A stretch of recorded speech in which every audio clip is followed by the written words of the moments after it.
Hello. Hey, how you doing? Good. You How are survived. you doing? I survived the hurricane. Did you? Oh my god. The her what? Everybody's calling it the hurricane. I'm like, the her what? They had me scared, because I didn't think the pandemic was gonna be something. I honestly was like, at the last minute one day when they were talking about the pandemic, I was like, "Is this shit's real?" And I was like, "Okay, I'm gonna go to the market then and like buy some stuff." And it was empty.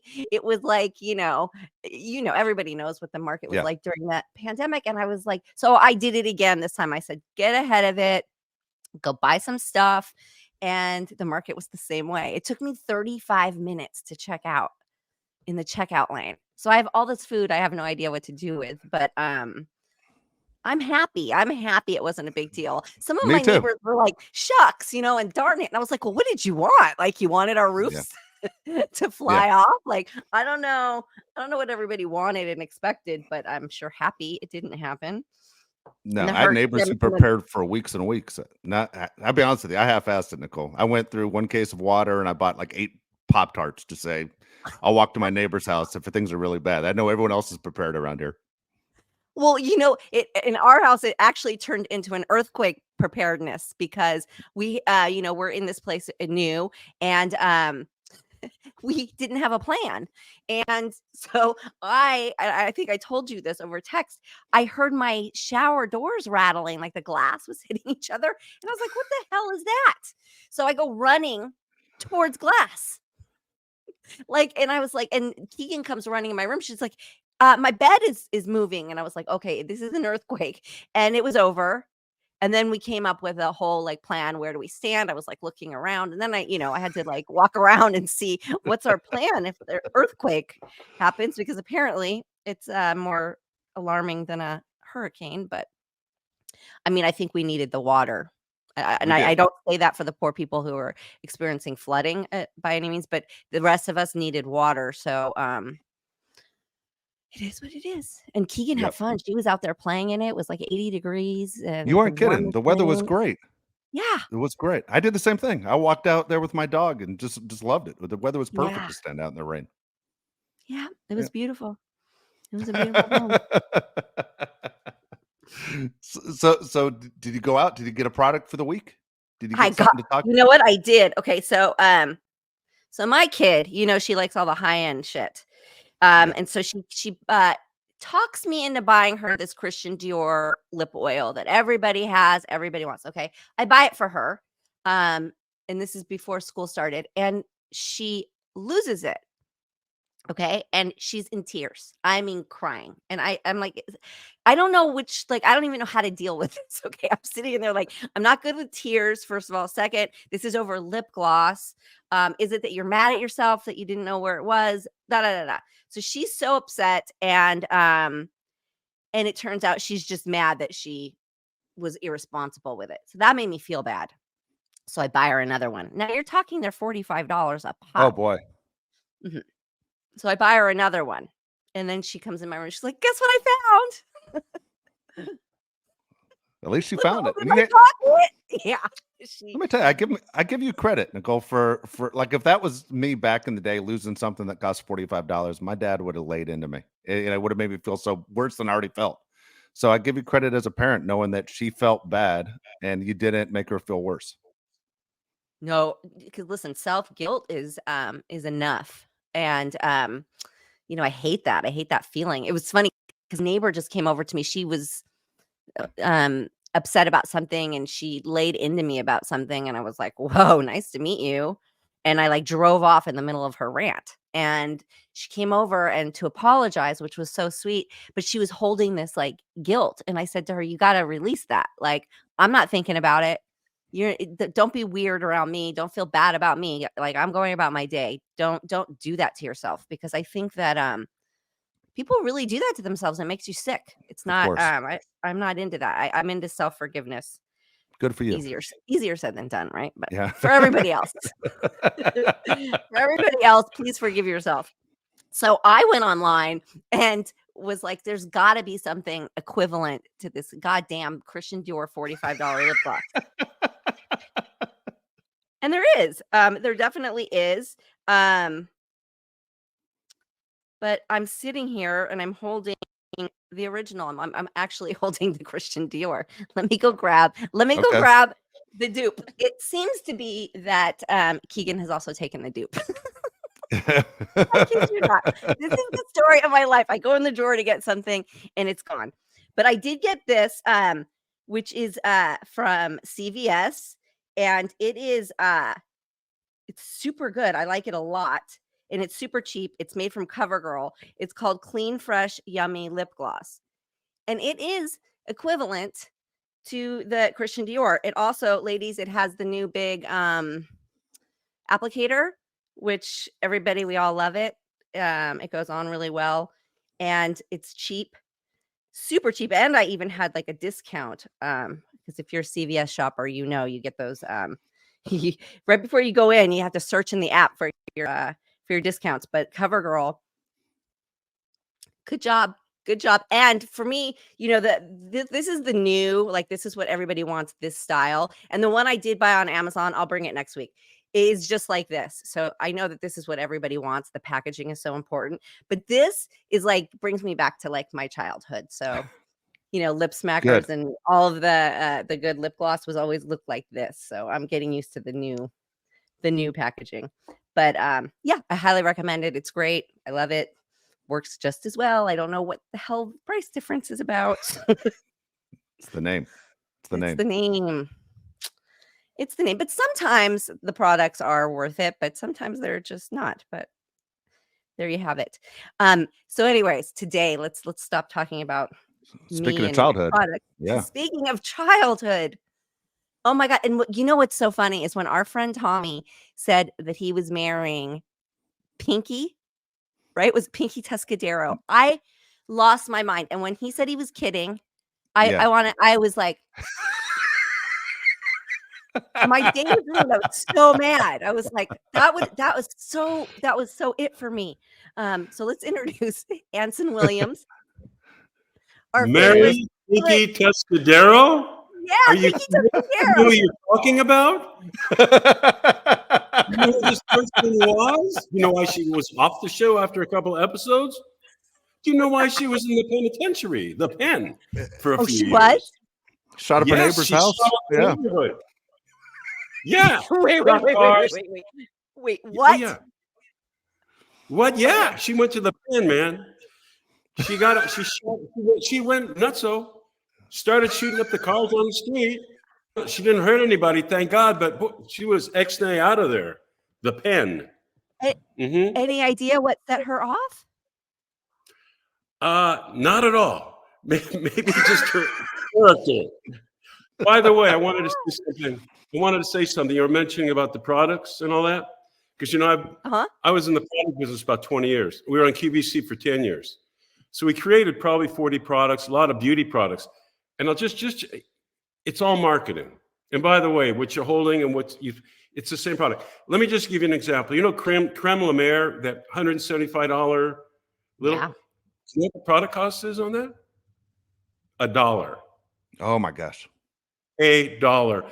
And all they do that they'll dust it with some cockamamie new whatever from whatever plant that does nothing.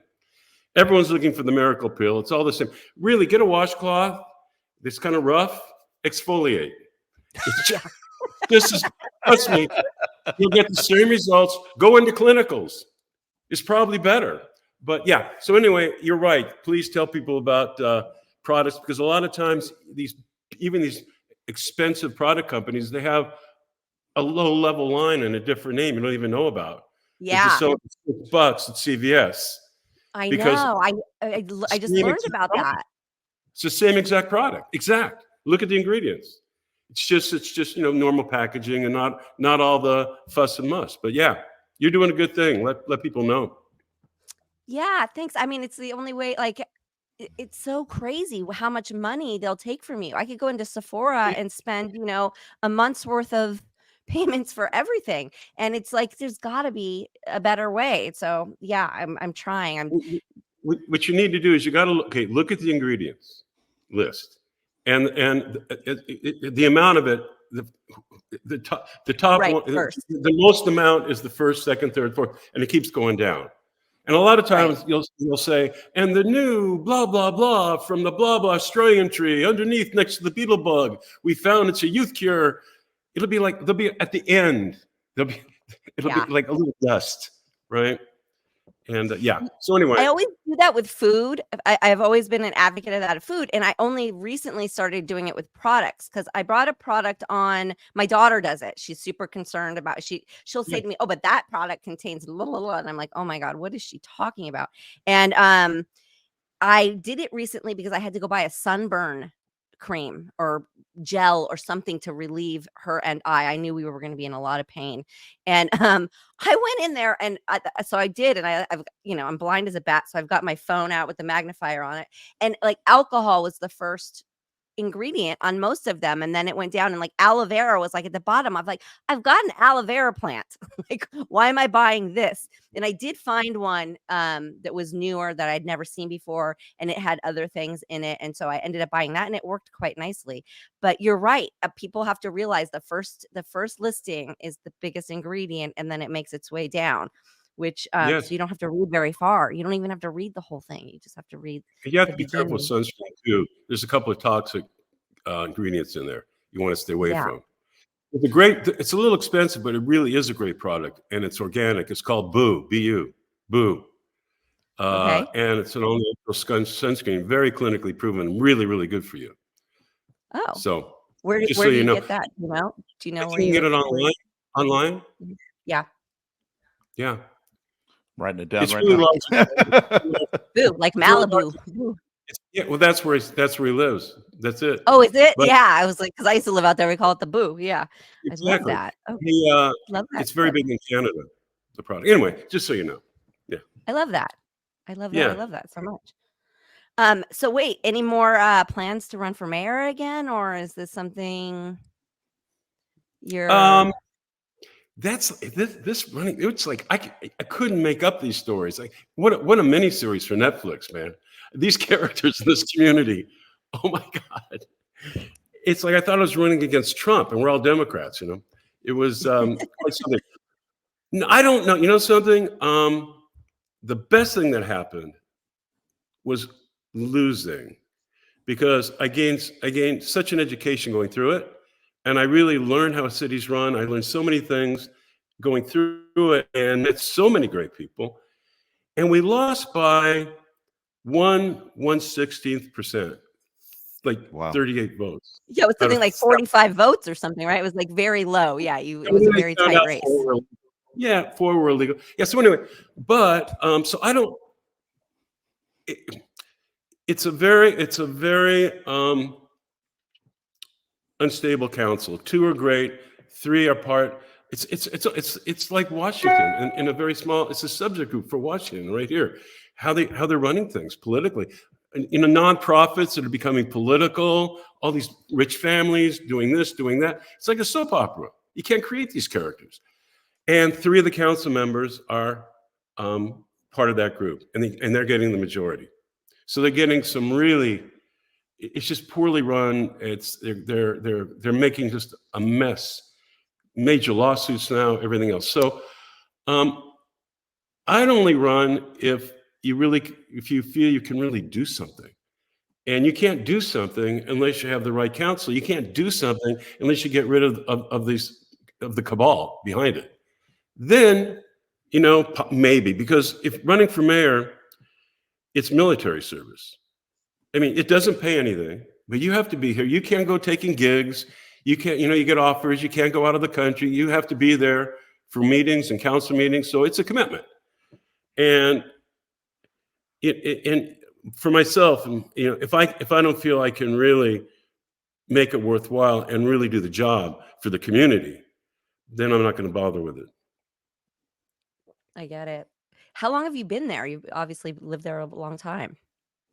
I've had a house here for 13 years. I've been here full time about 5 years. Yeah. Oh, okay. So not that long. Oh, yeah. Okay.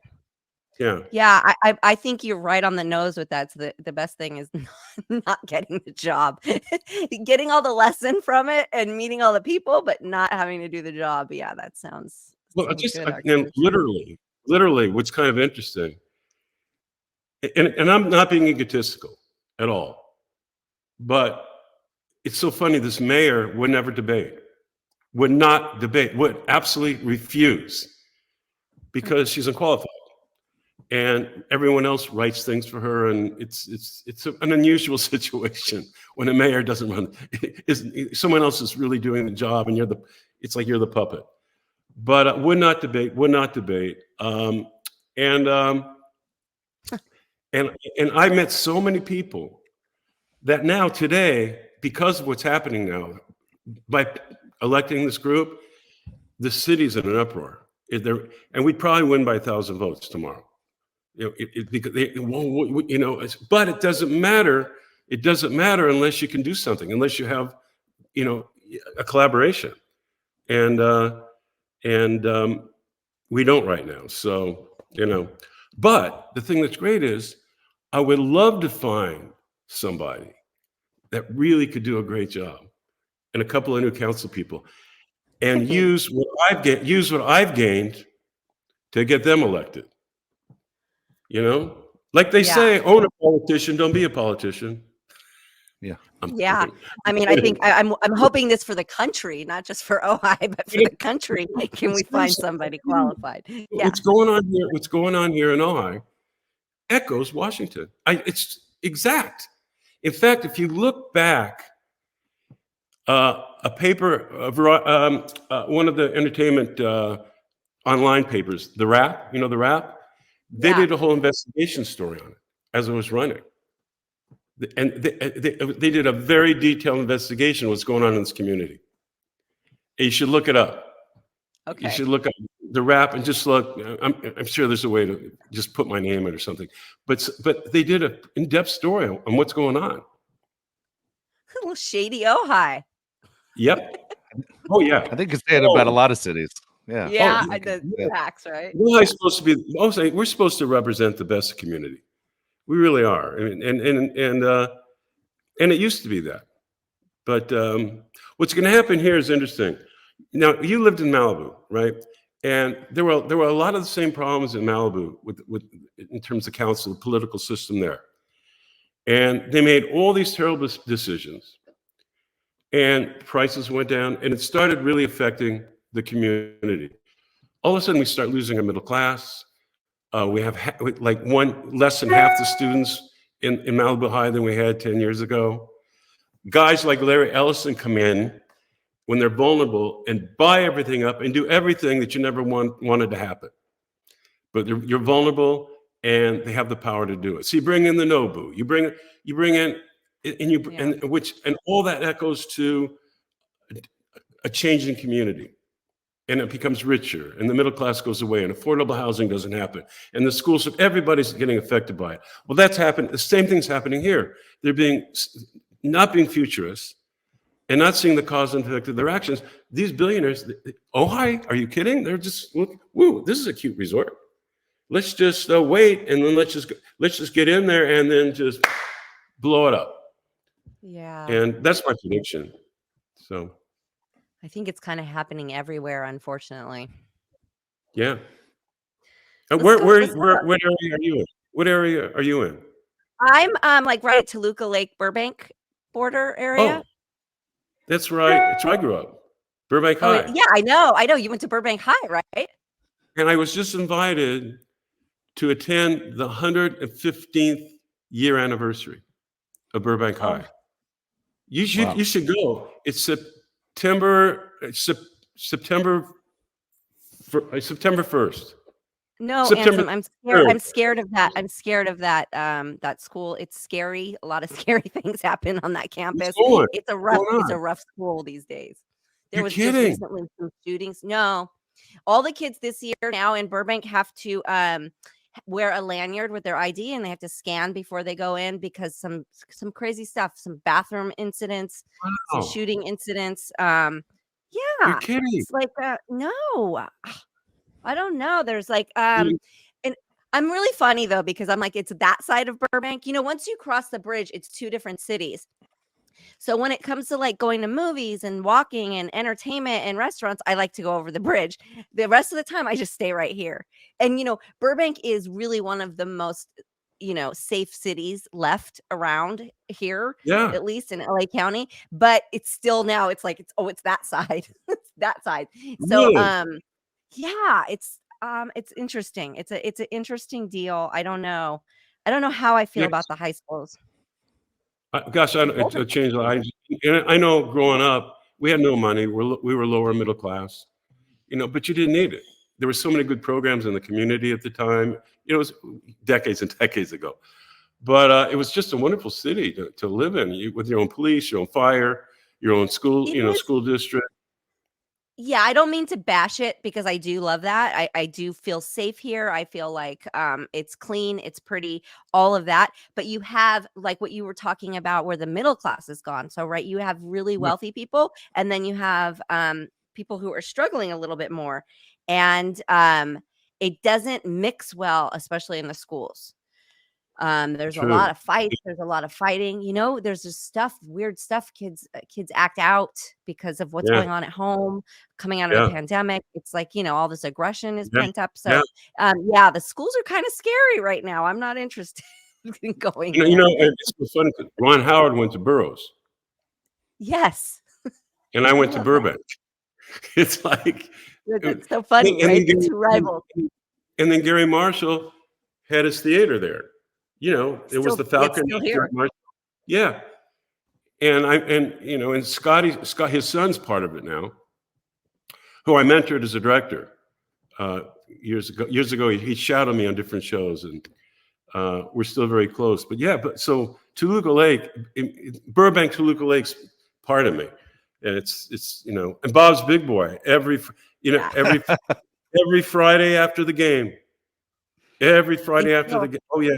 They do car shows there now every Friday. So there's like the Yeah. classic car. Yeah, the Yeah. parking lot's super fun. Yeah, we go walk by there.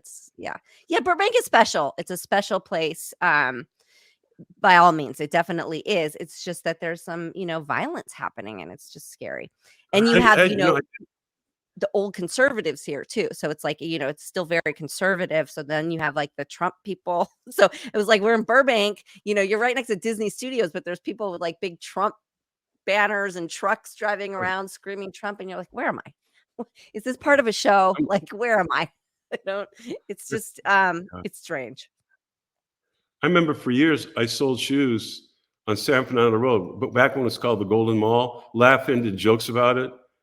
John, where it was like it was literally paved in, so you no cars. Yes. And I worked at Maury's Shoes, Al's Bootery, his outlet store, and Burkow's. He owned all four. And I switched, selling shoes. Started at Penny's, which is no longer there, I don't think. No, they just yeah. And I know. and now, go ahead. now I go down there, and it's unbelievable, like 800 restaurants, and I think the movie theaters there, I think they're the highest grossing in the country. Just, I wish I was selling shoes now. It's like, so you got a lot going on. Yes, I know. I was recently looking at pictures of when it was the Golden Mall, and I was like, they should make it that again. Because during the pandemic, they kind of did. They closed down the streets, right? And they let everybody walk down the middle of the street, no more cars, and all the tables and chairs. It was all al dente. It was really, really nice. And they've kept some of it, but then, there's cars. Cars ruin everything. But it's so funny because selling shoes one day, I'm looking out, and there's the Laughing Cast. Joanne Worley, Judy Carn, and a couple, and they're filming, and I'm like, what the heck? And of course, they had a break, so they come in the shoe store. I was speechless. Oh, I'm like speechless, And then years later, now you're happy you meet Joanne Worley again, and it was just so interesting, and to recap that, Did she buy anything? Did she buy any shoes that day? She didn't buy anything. But I was a good salesman. Honestly, you said, a lot of times selling shoes tells you a lot. Really, really gives you the insight to the character of somebody. Sell shoes, you'll know whether to vote for them or not. If they we'll come in there, and and it was a really hard job because in these particular stores, you sold everything. They come in for the little baby, to the husband, to the kid, to the wife. So you're working your buns off. But sometimes ladies would come in just to be catered to. And you sit there and you're bringing out 10 pairs of shoes, Oh, I'll think about it. I'll go, no, you're not. You're going to buy one of these. You're going to think about what color you want right here, or you're putting them back. What is the storage room? I'm interested what the storage room looks like in a place like that, because I would imagine it's bigger than the storefront. Is it? Oh, the storage room. Here's the thing in the storage room. First of all, you've never had a job in retail like selling shoes. I mean, you're right here with people's feet. In many different ways, people bring their feet in. Sometimes washed, sometimes not. Anyway, and so we had in the back, it was called the cuss wall, and it was padded. So you could go, bang, bang, bang, bang, fuck. Hi, here we have the blue number 3. Then here's the other thing that killed me. They go in and I go, it's perfect. Oh, it's too tight. I said, it's perfect. You need to stretch it. I said, you don't need to stretch it. It's not going to work. I need it stretched. I'm not. I go, okay. I go, yes, ma'am. Yes, ma'am. Go back in there. Fuck you, but bam, bam, bam. Then I stood there for I counted to about 60 seconds, 90 seconds. I come back out. She goes, oh, that's much better. Didn't touch it. Welcome to the shoe world, man. And that's back when you used to have to lace them up and put them on people's feet for them, right? You put them on and take them off. I remember those days. And then you have to give them a little ped. And she goes, you put it on. I go, I ain't putting that on, that foot. I ain't putting that on. Put it on, the peds. But the one thing that was really bad, they used the store owners used the same ped on 50 people. So I mean, I need tweezers to give it to them. Boy, you're bringing back memories. It's so funny because today they just kind of throw the box at you. And they're like, try it on. And I think my kid would freak out if somebody tried to put the shoe on her foot. She would be like, don't look at my feet, don't touch my feet. So it's funny how the world has changed like that. Yeah, I remember you'd sit down and my mom would always say, we were those people. We had clean socks on, we had clean feet. Right. And my mom would say, put clean socks on. We're going to try on shoes. Yeah. And oh my God. Oh, we had the shoehorn. No, I'd be there. They'd bring in a 6-month-old baby. They would try putting those on. Yeah. From that, the husband was he'd take anything just to get out of there. It's just fine. We don't have brown. We have black. Black's fine. Good. Great. Now you don't have to buy it. It's fine. Fine. Can we go? Can we get out of here? 100%. Oh my God. I love that so much. I'm not exaggerating either. I'm not exaggerating. Oh, and then there was a thing called PMs. And it meant you get more, you get 50 cents more or something for that shoe. And usually it's because they got to get rid of them. It's an old style. So you really get good at lying. You come back and you go, I have got something for you. I have got something. It's coming back. I don't. Oh, I used to love those. They're back. And they're limited edition. That's it. So I got my 50 cents. Yeah. And then they had add-ons where, if you need a little bow, a clip-on bow, a clip-on flower, isn't that much? Well, that all is back. Oh, no. I was saying, no, but now it's you have 2 pairs of shoes. See? You put it on, and it's a whole different shoe. So you're getting 2 for 1 for this one little addition. Also think about it. Back in the day, Nicole, not only does he have to put them on their feet, but everyone's smoking cigarettes back in the day. Yep. People are blowing smoke in your face the whole time. There's ashtrays on the chair. Yeah. Yeah. Oh, it's great. It was a great environment. I got to tell you, if anything will give you ambition in life, it's selling shoes. To get the hell out of there. You need any motivation to move your butt to get anything done, you go sell shoes for a week. You'll be flying with success. Oh my gosh. Oh my gosh. Well, so Hey, Anson. how did that? So you grew up in Burbank, and then you obviously started working there. What did you get the audition for Happy Days? And like, explain, like, give us some backstory on that. Like, because I know both you and Ron, yeah, you're from Burbank. It's like notorious. Everybody knows it. Everybody talks about it. Burbank brags about it. So, and where did you guys shot at Paramount though, didn't you? Did you? Yeah, we shot at Okay. Paramount. Well, I mean, you know, like most of us, I was just a number in the world. Lower middle class family, 1,200 square foot house, 3 bedrooms, 1 bathroom. And my sister still lives there on Jolly Drive, next to Thomas Jefferson Elementary School. I love So that. it still has the house. Yeah, it still has a little house. But back then, everybody had a house. The meat cutter had a house. It wasn't like today. It was a much different world where you didn't, getting a house is no big deal. And in fact, if you had a friend living in an apartment, it was rare. Everyone had a house. It was cheap. GI Bills, and gas was what, 24 cents a gallon? Yeah, it was like the And American right to have a house, right? Like that was like everybody's given right that you had land and a house. Yeah. Right, and they didn't even manage departments. They just worked in departments and could afford a house. You know, so anyway, but I didn't know show business. I could have been in Iowa, Oklahoma. I didn't know anything. So at 18, I left home, and tried to go to school at the same time, selling shoes at the same time. And I decided show business is in my blood, even though I hadn't done anything. So I said, but I have this feeling. So back then, you could get a few friends and actually rent an apartment, because that wasn't very expensive. You literally could make it work. I mean, incredible, and eat. So I started going, I did take singing lessons. So I started going to talent nights around the community.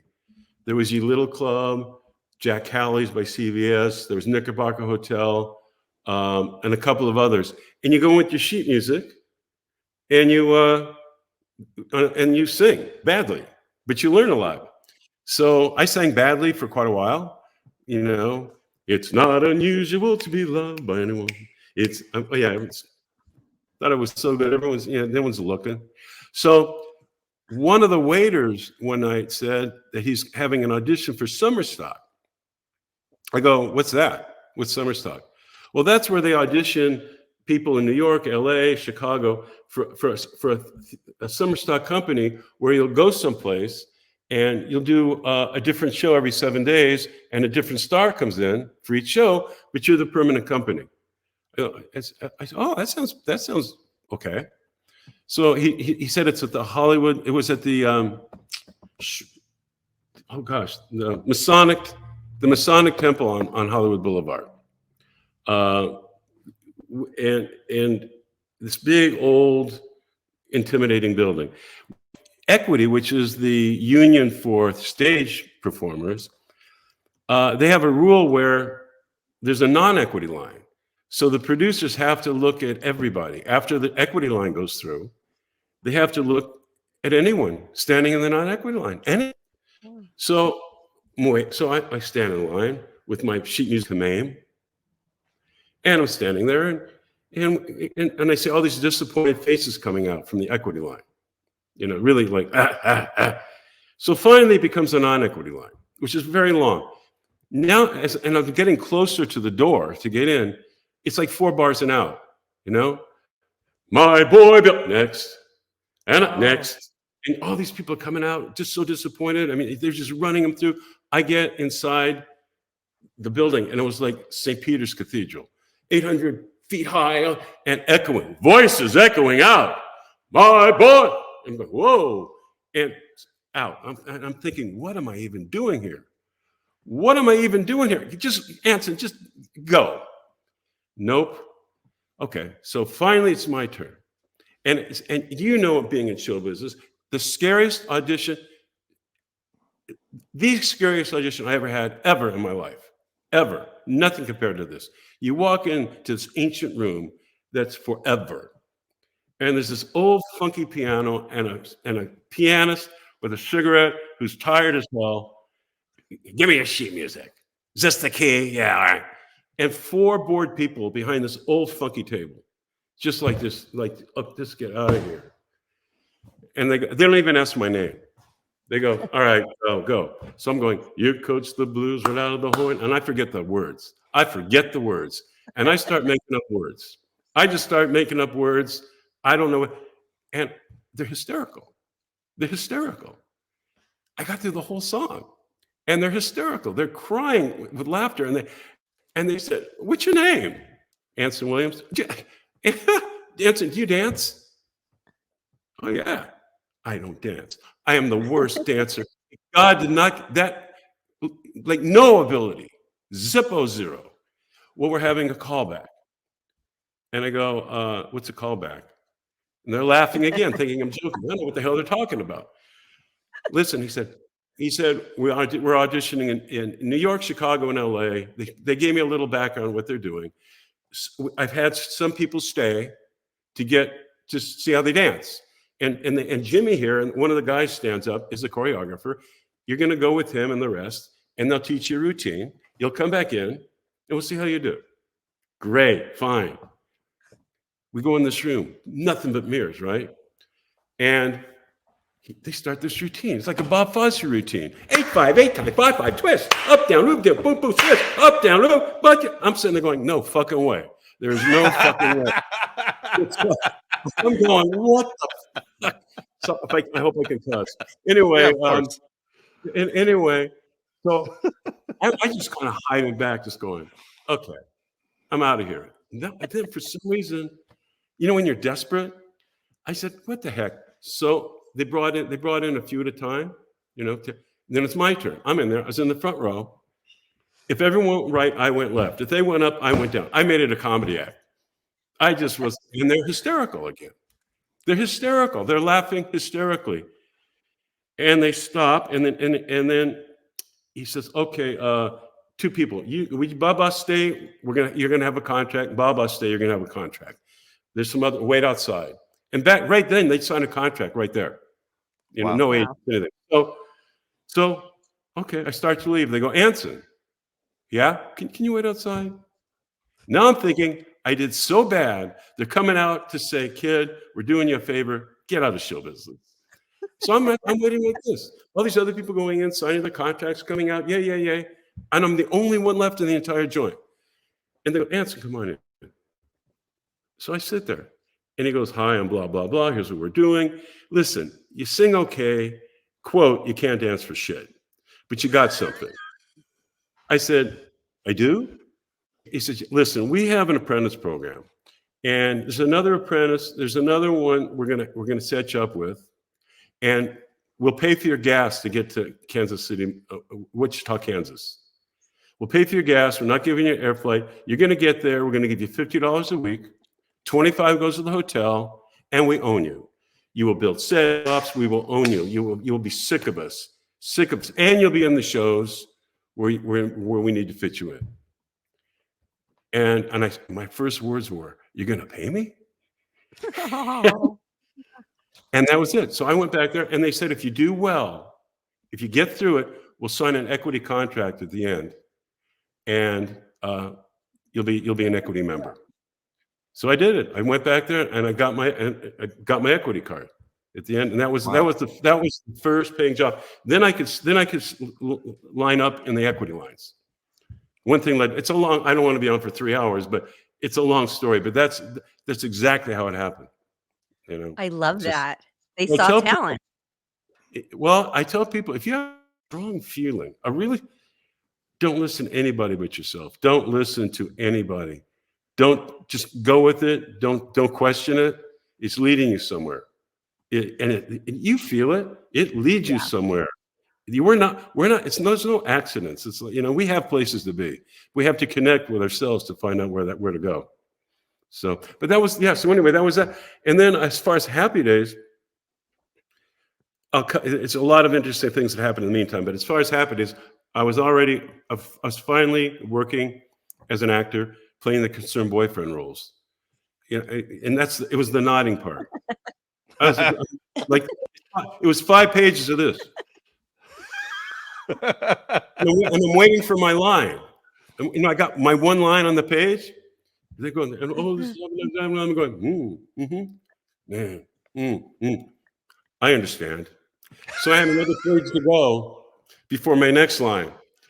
So I am not exaggerating. That's my life, but as a living, I paid the mortgage. So I get this call. Hey, there's this pilot shooting called Happy Days. Yeah, it's a 50s things. We don't know much about it. And back then, they didn't send you any kind of copy or anything. You had to go to the audition early, get your pages. Yeah. So I said, oh, okay, yeah, whatever. So I had this really old funky car, and it was pouring rain the day of the audition. And I'm on my way to go to Paramount Studios, and it breaks down. Everything got the flooding and everything. It breaks down. There's no cell phones, so I have to go find a payphone to get the auto club out. I look like a drowned rat. I mean, I'm just like you're just out of the shower. And I get back there, and it's about a couple of hours before they get there. And the rain had stopped, but I was still soaked. They finally get there. They get the car started. And I'm thinking, I don't think, I lost, forget the audition. I'm hours and hours late. And something said, nah, go, just go.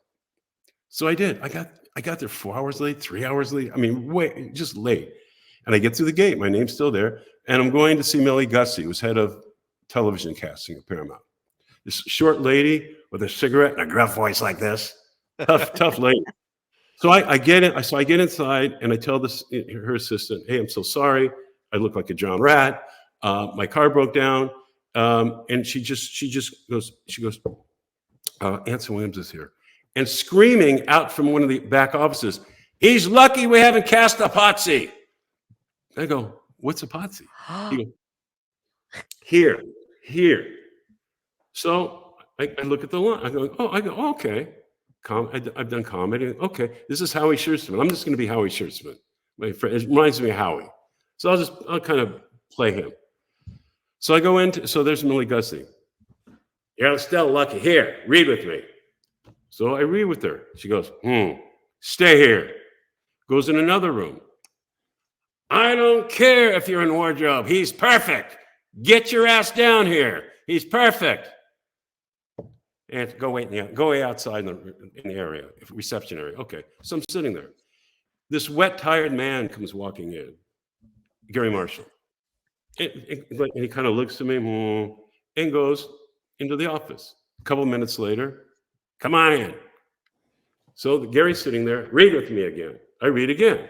Gary goes, do you play baseball? And I did. I was really on one of the all-star teams. I go, yeah. He goes, what position? Well, first base. I play first base, but how about outfield? I go, oh, yeah. Okay, so you play baseball. Yeah. Okay, go wait outside. Something, what's going on? So then I'm waiting. And Ron Howard comes in. Sits next to me. Gary was in wardrobe with him. That's where they were. Gary wants us to read together. And that's Ron Howard. I'm going, Jesus Christ. He's like, what? So he's a star. And I'm going, So we go through the thing. We go in and we read for Gary. And he goes, very good. Go wait outside. Again, so now we're both waiting outside. Long time. All of a sudden, these suits come walking through. It's the network. And it's the final okay, but I didn't know. So we go in. Do the scene. They're laughing. Do the scene. Thank you very much. And Ron had the job. And I'm going, thank you very much. That's it? Now I'm pissed. I wasted my whole damn day for this. Thank you very much. So I go home. And back then, the answering machine was like the tape where you rewind it. It's not like any. So I have to go to the bathroom so badly. I get there and the phone's ringing. And I finally get out and I go, hi, where were you? It's my agent. What? You got the part. I go, yes. And it starts tomorrow. He said, you go on for wardrobe fitting tomorrow, you're shooting the next day. I was the last person they saw for the part. And they hadn't, the last one. So that was it. So we did the pilot, and everyone thought, oh my gosh, this is going to sell. Oh my gosh. But it didn't have a Fonzie in it, didn't have a Ralphie in it, a different Mr. C, a different Joni. Marion was in It it, had a Ron was different in it. name. Am I incorrect? Am I incorrect in thinking that had a different name too? Was it something else Yeah. and then it spun off into Happy Days? No, what it was it's Happy Days, New Family in Town, or something like that. You know, what happened, it was a very soft script that Gary Marshall wrote, like Summer 42. And then they decided to play it off in Love American Style to get some of their money back. But the pilot didn't sell. It didn't sell. So I went back to playing concerned boyfriend parts. And then a year later, American Graffiti came out, and Grease was a big hit. And the network thought, wow, didn't we have a pilot? Didn't we have a 50s pilot? Well, let's do it again, but let's make it more like American Graffiti. So I'm filming a movie with Kay Lenz called Lisa Bright and Dark in Marin County. And I get this call. They're going to do another pilot. I go, great. When do we start? No. They think you and Ron might be too old, so they're going to screen test you now. I said, we're auditioning for the same parts? Yeah. So we go down there, and Ron, who had done a lot of screen tests in his life, I hadn't. He says, we're there together for the wardrobe fitting for the screen test. He said, listen, Anson, I tell you, these things go fast. Let's find where the set is, and let's direct ourselves. And have all these bits, and let's act like they're spontaneous, because Gary Marshall's going to be shooting the test. I got this feeling he'll get into it more. Let's just so we rehearsed ourselves, and we got down there. We were first up, and there were Richie Potsy's all there, including Don Most auditioning for Potsy, Robbie Benson, all these. We're going, oh God, quite a lot of competition. So it's supposed to be 20 minutes. We go in there with Gary, 2 hours. 2 hours. Oh, that's good. Yeah, do that. Yeah. It all worked, right? We come back out. Everyone's white. Everyone else waiting to like audition or screen test. I walk out. I go, 2 hours, buddies. 2 hours. I just freaked them out. So anyway, we finally we got the parts again. And this time they had a little character called Fonzie. They liked Donnie Most so well, they created Ralph for him. They created the character. He auditioned for Potsy, and they created the character of Ralph for him. What was it? The actor who played Mr. Cunningham, Harold Gould, wasn't available. So they brought Harold Gould. So they brought in Tom Bosley. When I was doing the film Lisa Bright and Dark, there was this wonderful young actress playing her 12-year-old sister, and they're having a hard time finding a Joni. I said, hey, I just worked with this wonderful young actress. Have you auditioned her? They go, no. Her name was Erin Moran. And they brought in Erin, and she got the part of Joni. And so there you have it. And then thank God for Henry, he blew up. He had 7 lines. Fonzie was between Mickey Dolenz and him. The part was written like a Mickey Dolenz, like kind of goofy, and Henry had this whole other take on it. And he went in there with this whole other, it's totally opposite totally opposite the character they wrote. And Tom Miller was just raved about him. Anyway, he changed everybody's mind, thank God, and got the part. And then, there you go. And there's Happy Days. There were 2 pilots. The first one didn't sell, thank God. And the second one, did. Amazing. So, I could ask you, so you're still in your early 20s and you grew up in Burbank. What was it like in the neighborhood where, hey, local boy makes good on this crazy popular show? Well, I tell you, that was a crazy time because there were only 3 networks, and our average audience was like 52 million a week, not including like 4th of the country, not including the syndication every day. So it was great. Yeah, I got to be Grand Marshal for the parade one year in Burbank. Yeah, it was pretty crazy. But Gary Marshall. What? I was just saying it was appointment watching because there were no VCRs back in the day. It was like either you're in front of that TV when Happy Days was on Tuesday night, or you missed it. You had to be home when Happy Days was on. It created a real camaraderie around the TV set. Interesting, just an interesting dynamic. The adults related to it, and the kids related to it. So it was hip for everybody. And and they actually, people keep asking why was it such a hit? Why?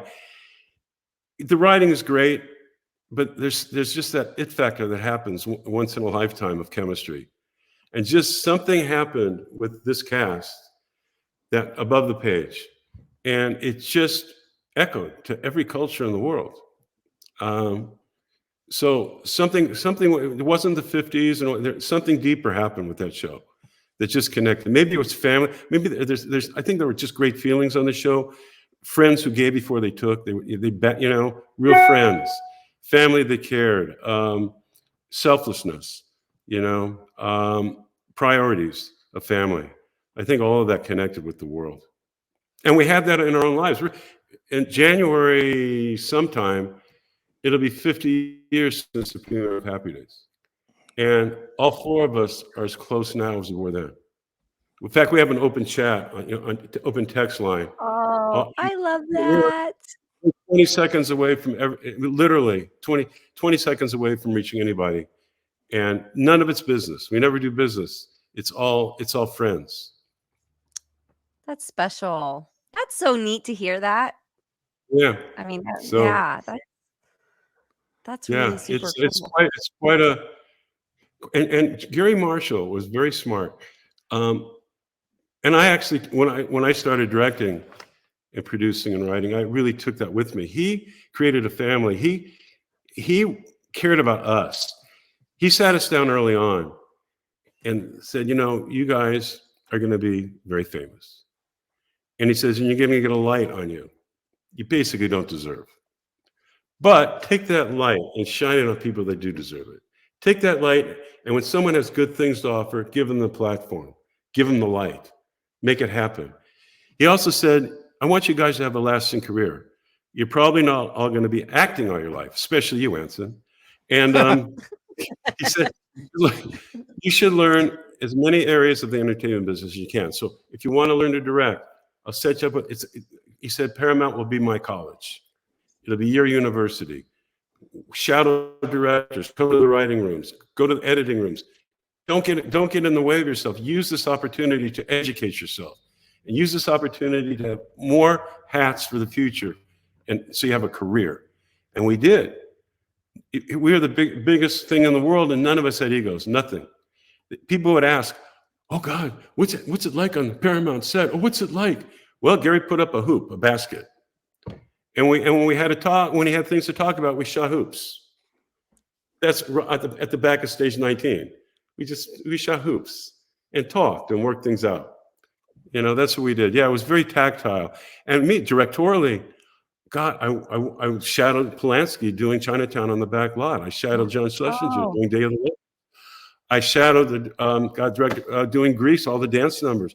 My teachers are the best in the world, and they get sick of me because I'd be asking questions, But what's that lens for?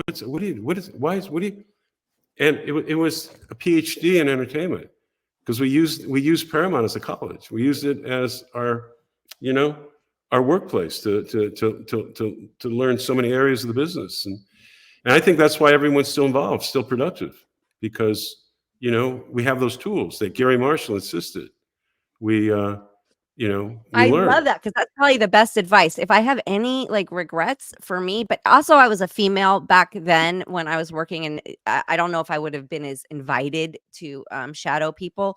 But how did you fit that in with school too, or were you out of school?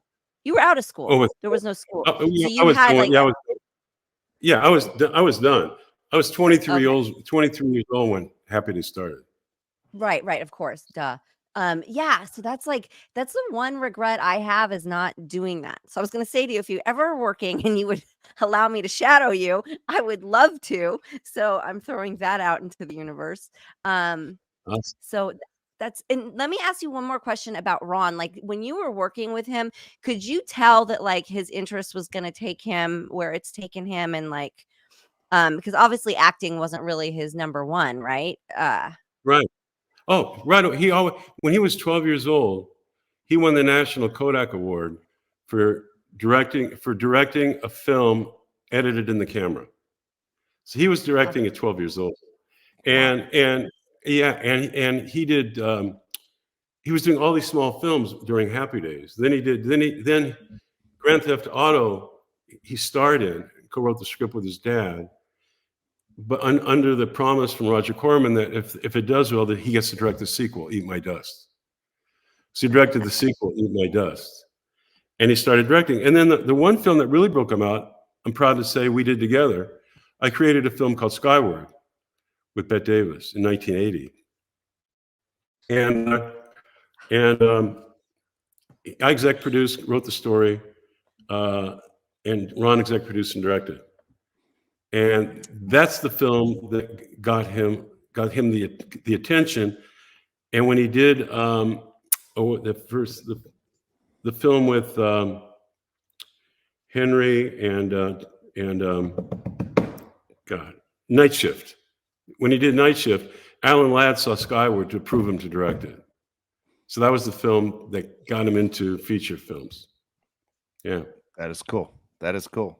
For you as a director, I don't know if a lot of people are aware, but you've done Melrose Place and 90210, just so many of them. People, I'm not even sure if they're aware of your, directing abilities and how great your resume is. When you're directing and you're acting, which do you prefer? Oh, directing for sure. That's why I went behind the camera. I've done a little acting here and there through the years, but 95% behind the camera. Yeah. How hard was it? Like, because you did Boy Meets World, where you were also acting and directing, correct? Boy Meets, that was interesting. I was directing Melrose Place at that time, and they wanted to do cameos with Tom and I. So we shot that at 6:30 in the morning because I had an 11 o'clock call directing Melrose Place. So they actually gave me this young guy to drive me there and then drive me to the set where I was directing. And he stuck around for the day. And God, what's his name? I'm trying to remember oh, please. Anyway, he ended up being one of the major producers on Friends and writers. Oh, wow. Yeah. Anyway, yeah. No, that was just I think it was one little scene, and we did it 6:30 in the morning without an audience. And and then I went up to. I thought you directed it. Yeah. But have you directed anything you've acted in? Have you directed anything you've also acted in? Like, have you done the double hat? You can probably look it online. I'm real proud of it. It's a show. It was a pilot called Harvest Time, and I starred in it too. Way different kind of show, but I think it's. I don't know if it's on. I don't know if it's on YouTube now or not. But it's called Harvest Time. And that was quite a challenge. And I directed and acted in it. Yeah. It's hard. It's hard when you like that. Yeah. Anson, not just saying, on Happy Days, you sang a lot also, and even though you made fun of your singing, in I think 1977, you had a very popular song that was on the radio, a top 100 song. At any point in your mind, did you think, you know what, I want to pursue this part of my career? Well, I did do that. In fact, before Happy Days, I ended up doing a lot of musical theater, with limited dancing, and and I sang in clubs. So one day, it's also creating your own opportunities. I've always believed in seeing what you have, not what you don't have. Easy to see what you don't have. Back then, we weren't paid like actors today. $1 million an episode, $200,000 an episode. No, I was getting, at this point, it started at $900 an episode. I think I was at $1,200 an episode. And that's fine, but you're not getting, come on. But I met David Cassidy, where Partridge Family had ended, and he was telling me all the money he made off the show singing.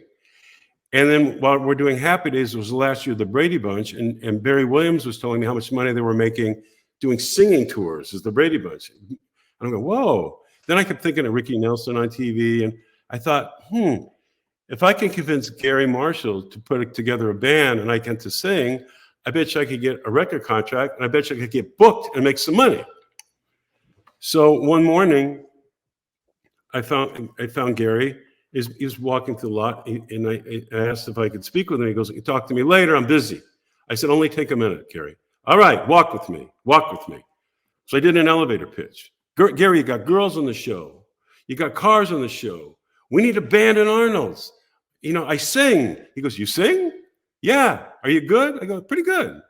"Really?" He goes, "Oh, a band. Oh, we can open." He goes, "Oh, that's." He said, "I used to be a drummer before I was a comedian, before I was an actor, before I do what I'm doing now." That's it. He goes, "You're good." "Yeah. There's a show coming up. It's a fraternity. Let's try it out. Let's try it out. Go speak to Bobby post-production, pick a song." I'm going, "I'm singing on national television, man. This is it." So then he stops and yells to me, "Anson, what? Pitch a bulldog." I go, "Why?" He goes, "Well, I believe you're good. I don't have time to listen, but if you're good, if you're bad, I'm going to get laughs. Elvis on Ed Sullivan sing to a bulldog." I go, "Great." So there I am on the first singing. I'm all shook up to a bulldog. "Well, bless my soul, what's wrong with me? I'm itching like So, but anyway, he liked it. He liked it, and he says, "Oh, I like it. That's good." So I was in charge of my music. And about every second or third episode, I do a song. I got signed to Chelsea Records, David Cassidy's label, and I was getting $1,200 a show and $17,000 a night doing concerts. So I would do red eyes all over go on red eyes, do concerts, all state fairs, amusement parks, wherever, for years. And then I did it for years, and I finally broke through. Sammy Davis Jr. approved for me to replace him for 4 nights at Harris Reno. Wow. So that was my first time in the club. And then from there, he recommended me to, anyway, another headliner, Lola Falana, and to co-headline with her at Resorts International in Atlantic City. I did, and we got good reviews and all that. At that point, I knew it was over. I said, I've gone as far as I could go in the music. I mean, if I'm lucky, I'd end up in the lounge, and at that point, I was already behind the camera too. So I decided right then and there to stop negotiations with Vegas, the Sahara at the time, and go fully behind camera. That's what I did. The best decision I ever made. And that was it. I just dropped the music and went behind the camera. But it was a great time. It was a great experience. Oh, I love that. So many good stories. God. So such a legend. anyway, Honestly, such a legend. Like, love it. Thank you for sharing all of it with us. Like, I just, you bring me back. Yeah. Takes me right back to my childhood. I think all of us, like, is such happier, easier times, and just, I don't know, it's fun to reminisce and, get back feeling yes. in that feeling that you had in those days when all of this was happening. So thank you so much for gracing us with being here and sharing your stories with us today. Oh, you bet. Thank you so much. It's a lot of fun. And congrats on your success. Congrats. Awesome. Thanks. I mean, just trugging along here. I think I'm going to go look for a shoe store employee this afternoon. I made connections. I don't Yeah, if you know anybody, text me. Yeah. Anson, thank you so much. That You was bet. a lot of fun. Thank you. Thank you. God bless everybody. You too. So good to see you. Yeah. That was cool. I got to tell you, one of the funniest. I don't want to pull the what's your favorite episode of all time to him, because I'm sure they're all part of his life. But I was a huge Happy Days fan, Nicole. It was my favorite show growing up as a kid. Every picture my mom has from the time I was little to the time I was probably 2 weeks ago. No, 10 years old. But I'm giving the Fonzie thumbs up in every picture, because everything in my life was Happy Days Tuesday night. At least if I got to stay up, I had to see that one show before they let me see Laverne and Shirley and Three's Company and Taxi and everything else that was on Tuesday nights. But my favorite show on Happy Days was the one where, I don't know if you'll remember this, but they receive a dress in the mail from a family relative who had passed away, and it was like, Aunt Phyllis. And they all of a sudden, if you follow this show as it goes on, that dress turns into the dining room tablecloth. Then it turns in, and the next scene is the curtains. It's the napkins. It's like, how big was she? Like, you never saw her.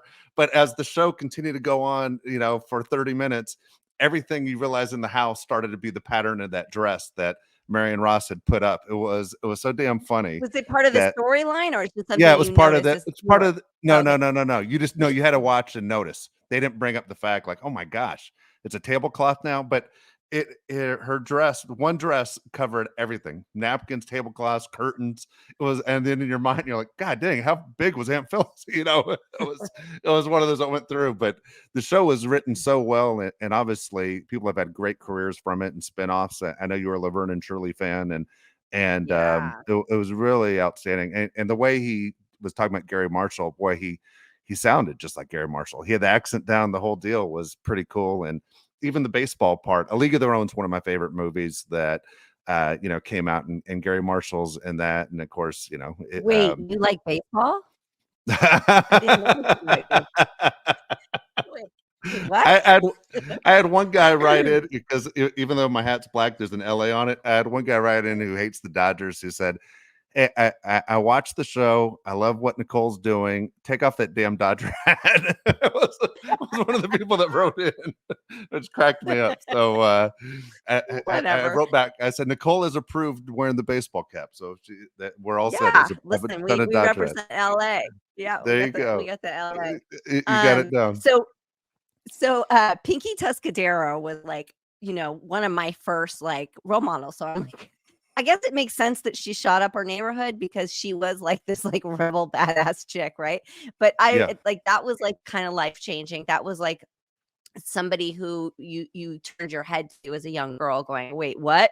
Who is she? What is she? So that was amazing. And then it's super funny. I have a funny Gary Marshall story because he was holding auditions here in his theater in Burbank, and it was for a TV show he was doing. I don't think it ran very long, but it was about sort of like a brothel house. Mm-hmm. I should look it up what it's called, but I didn't think to do that. And so I went and I did the audition with him and everything. And then he asked me to undress. I was like, and I'm in my head, I'm thinking, what underwear do you have on? Like, what underwear are you wearing? That's like, like my mom always made us think about our underwear. I don't know what that is about. Socks and underwear. You don't ever want to be caught with dirty socks or underwear. So I was like, let me check. Let me go check. So I had to go look to see like what was I wearing. And it was awkward. It was awkward as all hell, but it was Gary Marshall. So it was like, I'm gonna do it. I'm gonna do it. I did not get the job. I wish he had decided that before I undressed. But you're right. It's Gary Marshall, and it's Gary Marshall, and these are things that are required of you as actors that people don't get and they don't understand. Have you ever been on? Have you ever been on a set like that Pinky Tuscadero situation where really her life was set up to be on the number one show, and they wrote her in to be Fonzie's girlfriend, but yet the entire cast hated her because she was unstable? Have you ever been part of a show where you saw someone get kicked off the set or written out of a show because of their behavior off the set? I've, I don't think off the set people care that much, especially anymore. I've been on shows where people's behavior on set was almost intolerable and was strange. And I'm not going to say any names. I'm not going to call anybody out. I don't expect you to. But you sit there and you go, how is this? How are we still shooting? How is this still happening? How is this still okay? But when you're dealing with artists, it's like musicians, artists, actors, whatever it is, there's wild personalities. There's a lot of different characters. There's a lot of different personalities. There's just a lot. So, you run into this, you do. And I don't know, somehow I like sit back and watch it like an entertainment, like I'm not overly offended by much. So I sit back and go, oh my God, did he just really throw that chair across the set? No way. It's funny, but did he really just push that person? And you Oh just sit no. there and you just watch it all unfold, knowing that everything's going to be okay. We're not doing, we're not life saving here. We're just making movies. We're just You making know what? entertainment. I never thought of that. I always thought of if I was an actor, what would bother me would be someone that was late. Like we're all ready to go Right? and you can't get here on time. That's all Yeah, I always that's thought annoying. you dealt with. I never thought of people pushing each other or throwing stuff where, Oh, there are other Jesus. issues Late, all the time. forget it. That's easy. Yeah, late, no problem. Do something else. All you're That's going to do is easy. sit around most of the day anyway. That's set life. So being late, no big deal. But yeah, no, people have crazy tempers. Oh Or yeah. Oh or yeah. episodes, or like or they're using, and I don't know, there's a lot of stuff that goes on set, but it's like, as long as the project gets made, that's the focus. Yep. No, I understand. I understand. All right, let's get to your mailbag. Okay, Nicole's mailbag again. Yeah. It's easy. All you have to do is go to the website right there, Perfectly Twisted Pod, and you see the mailbag right at the top, and you ask a question, and Nicole will answer it on there. So here we go. We have a couple here. Well, the first one's from Tom Kara. Okay. And this one is, Nicole, back in the 90s, there was a movie you did shortly after leaving Baywatch. It was named Melissa and was blasted as this edgy stripper movie that really showcased your range as an actor. Unfortunately, shooting was never completed, and only a botched version was released to DVD much later under the name Secret Sins. Can you finally tell us what the whole truth about that movie? Well, I would like to know the whole truth about that movie, to be honest with you. Here's what I can tell you, what I am privy to, and what I do know is, we shot in New York. I flew out in advance, and we were going to all the strip clubs, hanging out, getting to know the girls, learning about the culture, just learning that lifestyle. And then we started shooting, and I don't know, there was some kind of production halt because there was a fire. Yeah. There was a fire that, like, in the prop house and all the wardrobe and everything like this. So everything halted after just a few days of shooting. And I ended up spending like 9 months in New York on this project altogether. So, the movie never happened, and we never finished filming, and it was a whole, debacle. But that's when I learned that I could never live in New York, just like visiting.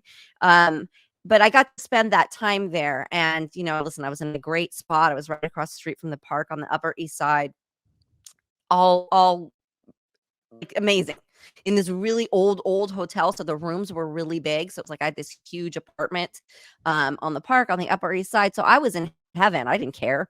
But I did try to watch it recently because something popped up, and I was like, oh, they made a movie out of it.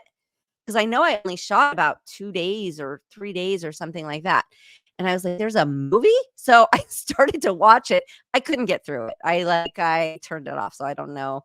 I just couldn't even watch my own project. So I don't know. And it's weird. And there was some voice that was supposed to be mine, I think, that was narrating it. Sounds nothing like me. I couldn't get through it. Maybe I'll give it another shot another time. But so to answer the question, sort of, not really in a roundabout way, is I think they must have sold it. I think they must Yeah. have sold whatever they did shoot, and somebody continue to shoot stuff or put stuff together of already shot footage. I don't know what that is, and I couldn't even watch it to even have a better idea how to explain it. But that's not the movie I signed up for. It's not the movie that was released.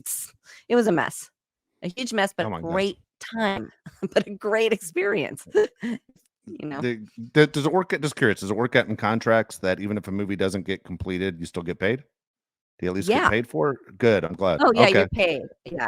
Money Good. goes into like Good. an escrow account before money is there. So, I mean, there are things like I haven't been paid for. That's why we have SAG and stuff. They go back and they'll fight for it. I was not paid on certain projects, and then like years later, SAG comes through with Cool. a paycheck because that person somehow got money in account, and they were like, "Oh, you owe one of our members," and they'll take it. So, Good. yeah. Good deal. Yeah, they look All out right, for here us. Mhm. We got a few more. This is from Shad Jones, and they're all music related. Okay, number one question: do you like hip hop music? I do like hip hop. I do. It's not my number one, but I like it. I really like most music. I'm just kind of a music kind of person. I just I like listening to everything. But yeah, hip Me hop is too. cool. There you Yeah. go.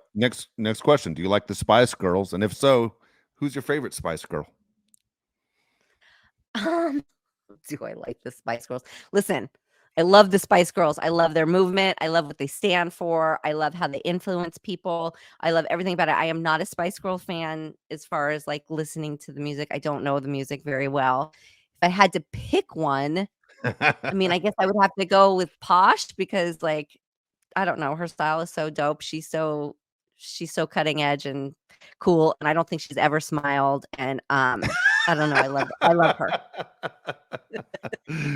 All right, here we go. Married to, Last, like, the hottest guy in the world with, like, the most beautiful kids and never smiles. I'm like, "Okay, you know how what? do you That's a do good that?" point. I never noticed that she doesn't. You're right. I don't think I've ever seen Doesn't her smile. smile. Yeah, No, she's funny, you're right. She has a but perfect life.